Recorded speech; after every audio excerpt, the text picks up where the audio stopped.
आगे माई जल्दी से मौरिया पहिरना कामन दुल्हा बादल लिहले घना घोर। आगे माई जल्दी से मौरिया पहिरना कामन दुल्हा बादल लिहले घना घोर। आगे माई को से गईले करवा दूसर को से गईले पड़े लगले बड़े बड़े बुन।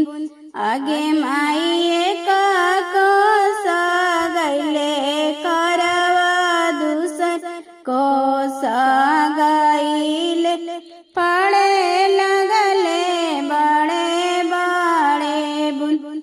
आगे माई फोनावा पर फोनावा करेलन दुलरती न सुबह से हो फोनमा प्रभु जी के हाथ।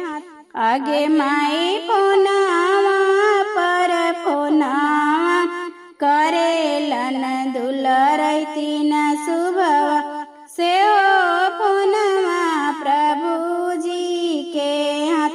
आगे माई टिकावा दाए तो दाए दिया प्रभु जी नाथिया दाए नहीं जय।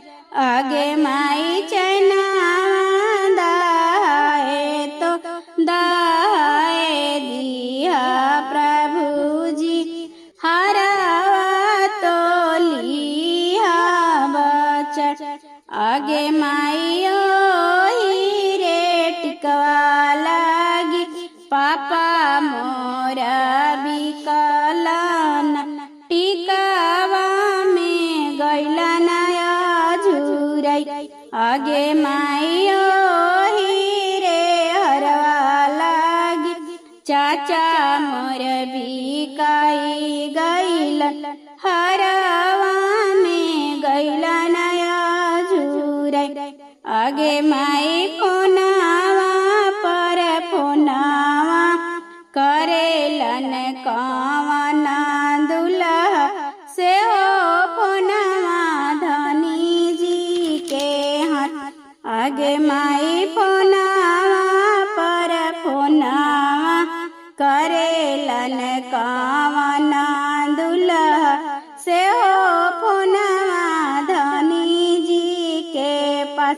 आगे माई साड़िया दाए तो दाए दिया धनिया सिंदूरा के रखिया बचा।